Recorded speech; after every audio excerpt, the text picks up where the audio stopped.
SIR নিয়ে খুবই গুরুত্বপূর্ণ খবর সামনে এলো। যেসব ভোটার ইনিউমারেশন ফর্ম নিজের আত্মীয়ের তথ্য লিখে অর্থাৎ নিজের বাবা, মা অথবা দাদু কিংবা ঠাকুমা অথবা মায়ের বাবা অর্থাৎ দাদু কিংবা মায়ের মা অর্থাৎ দিদার তথ্য লিখে ফর্মটি পূরণ করেছেন তাদের আবার নতুন করে ভেরিফিকেশন হবে। আর যেসব ভোটার ইনিউমারেশন ফর্মটি নিজের তথ্য লিখে ফর্মটি পূরণ করেছিলেন তাদের ক্ষেত্রে আর ভেরিফিকেশনের প্রয়োজন হবে না। আজকের আপডেটের এই ভিডিওর মাধ্যমে আপনাদের সাথে আলোচনা করলাম যারা নিজেদের ইনিউমারেশন ফর্মটি আত্মীয়ের তথ্য লিখে ফর্মটি পূরণ করেছিলেন তাদের ক্ষেত্রে যে নতুন করে ভেরিফিকেশনের কথা বলা হয়েছে সেই সম্বন্ধে যে নতুন আপডেট উঠে এসেছে তা নিয়েই আলোচনা করলাম। নমস্কার বন্ধু, আপনাদের সাথে আমি অনিমেষ। আপনারা এখন দেখছেন কুন্ডু টেলিকম ইউটিউব চ্যানেল। চলুন শুরু করা যাক আজকের আপডেটটি।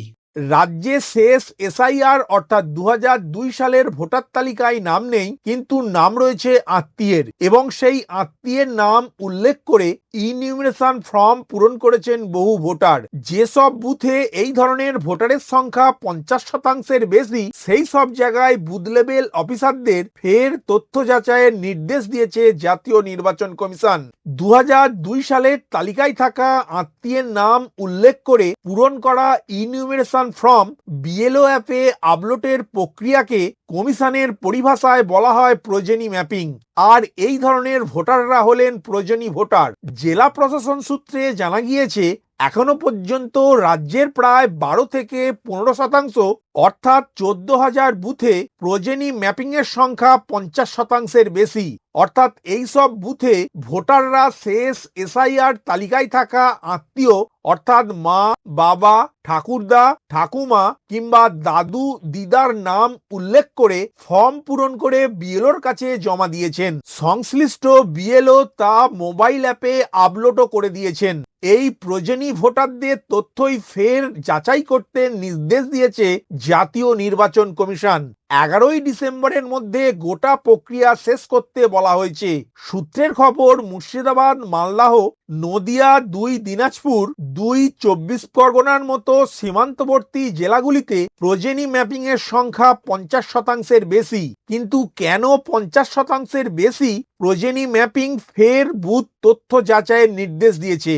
সূত্রের খবর, এসআইআর বিজ্ঞপ্তি জারি হওয়ার আগেই 2002 সালের ভোটার তালিকার সঙ্গে 2025 সালের ভোটার তালিকা মিলিয়ে দেখার কাজ শুরু হয়ে গিয়েছিল। দেখা গিয়েছিল দুই তালিকায় 66% ভোটারের মিল রয়েছে। অর্থাৎ রাজ্যের মোট 7,66,37,000 ভোটারের মধ্যে 5,05,80,000 ভোটারের নাম উভয় তালিকাতেই রয়েছে। সেক্ষেত্রে প্রতি বুথে 2002 সালের তালিকায় থাকা ভোটারের সংখ্যা বেশি হওয়াই স্বাভাবিক। কিন্তু ইনিউমারেশন ফর্ম আপলোড হওয়ার পর বিশেষ রোল পর্যবেক্ষকদের নজরে এসেছে একাধিক বুথে প্রয়োজনী ম্যাপিং অস্বাভাবিক হারে বেশি। যেমন দক্ষিণ 24 পরগনা জেলার জয়নগরে একটি বুথে 1278 জন ভোটারের মধ্যে 1199 জনের নাম 2002 সালের ভোটার তালিকায় নেই। অন্যদিকে কুলতলিতে 85 নম্বর বুথে 1154 ভোটারের মধ্যে প্রয়োজনী ভোটার 1002 জন। এছাড়াও উত্তর 24 পরগনার সন্দেশখালীর 198 নম্বর বুথে 1447 জন মোট ভোটারের মধ্যে 1267 জনের নাম নেই 2002 সালের তালিকায়। হিঙ্গলগঞ্জের 162 নম্বর বুথে আবার মোট 779 জন ভোটারের মধ্যে 705 জন আত্মীয়ের নাম লিখে ইনিউমারেশন ফর্ম জমা দিয়েছেন।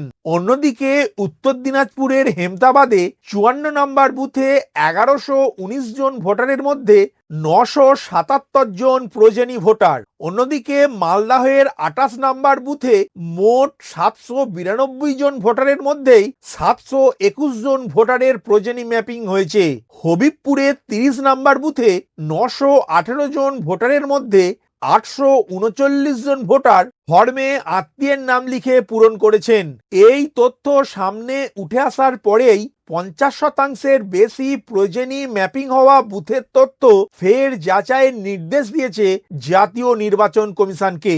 তো বন্ধুরা, আজকের আপডেটের এই ভিডিওর মাধ্যমে আপনাদেরকে বোঝাতে পারলাম যেসব ভোটারের নাম 2002 সালের এসআইআর তালিকায় ছিল না, তারা নিজেদের আত্মীয় অর্থাৎ বাবা মা দাদু ঠাকুমা বা দাদু দিদার নাম লিখে ফর্মটি পূরণ করে জমাও দিয়েছিলেন এবং বিএলও আপনার ফর্মটি ভেরিফাই করে অনলাইনে আপলোডও করে দিয়েছিল। কিন্তু এখন জাতীয় নির্বাচন কমিশন পুনরায় বিএলওদেরকে ওই সকল ফর্মকে পুনরায় ভেরিফিকেশন করার নির্দেশ দিয়েছে। তবে সকল বিএলওকে এই ফর্ম পুনরায় যাচাইকরণ করতে হবে না। শুধুমাত্র যেসব বুথের মোট ভোটারের 50%-এরও বেশি ভোটার নিজেদের তথ্য না দিয়ে নিজেদের আত্মীয়ের তথ্য লিখে ফর্মটি পূরণ করেছেন, সেই ক্ষেত্রে তাদের ফর্মগুলি পুনরায় যাচাইকরণ করতে হবে।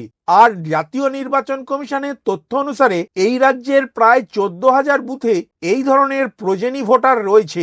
এই সকল বুথেরই প্রয়োজনী ভোটারদের তথ্য পুনরায় যাচাইকরণ করার নির্দেশ দিয়েছে নির্বাচন কমিশন। ভিডিওটি প্রথম থেকে শেষ পর্যন্ত দেখার জন্য ধন্যবাদ। এই ইনফরমেটিভ আজকের আপডেটটি আপনার বন্ধু ও পরিচিতদের জানাতে বেশি বেশি করে শেয়ার করবেন আর অবশ্যই কমেন্ট করবেন ভিডিও সম্বন্ধে আপনার কোনো ডাউট বা জিজ্ঞাসা থাকলে এবং আপনার কোনো মতামত জানাবেন। ভালো থাকবেন, সুস্থ থাকবেন।